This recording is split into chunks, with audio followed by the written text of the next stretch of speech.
O Brasil cria mais de 372 mil empregos com carteira assinada em agosto. O número é 22,7% maior do que as vagas abertas em julho. A Priscila Yazbek detalha pra gente esse número. Oi, Pri, boa tarde pra você.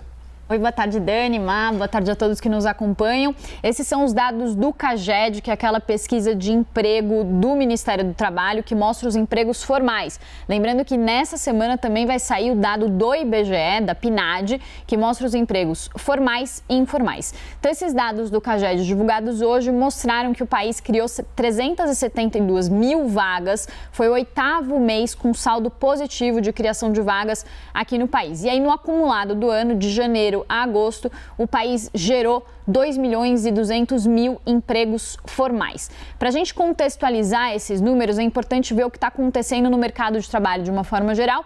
E aí, para isso, também vou trazer aqui alguns dados da PNAD. Então, no trimestre encerrado em junho, a PNAD mostrou que a taxa de desemprego no país está em 14,1%, o que significa que 14 milhões de pessoas, 14 milhões e 400 mil, estavam em busca de emprego no fim do segundo trimestre deste ano.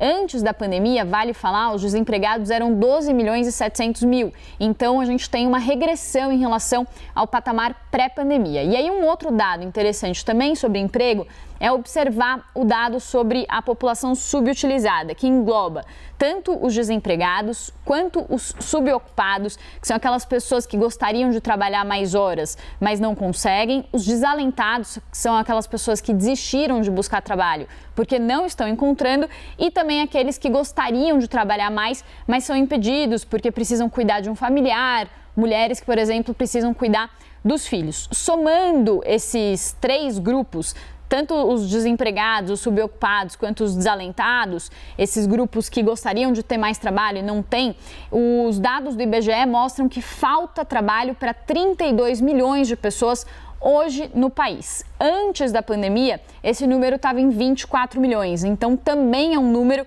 que mostra que o mercado de trabalho piorou se a gente comparar com o período pré-pandemia. Então, resumindo sobre esses dados, tanto do CAGED quanto da PNAD, o que dá para dizer é que a economia ela vem mostrando uma certa melhora. Esses dados do CAGED mostram que os empregos formais estão se recuperando. Isso é resultado do avanço da vacinação. O setor de serviços puxou esses resultados, com os serviços reabrindo com o avanço da vacinação. Porém, os empregos informais, quando a gente olha a PNAD, que é do IBGE, são eles que estão conseguindo gerar uma melhora nesses dados, mas ainda assim a gente tem uma situação no mercado de trabalho muito mais precária do que a gente tinha em 2020, ali no primeiro trimestre de 2020. E é uma melhora muito tímida ainda, né, Pri? Exato. A gente comemorar. Enfim, claro que todo dado e todo emprego criado é ótimo. Pri, obrigada pelas informações, viu?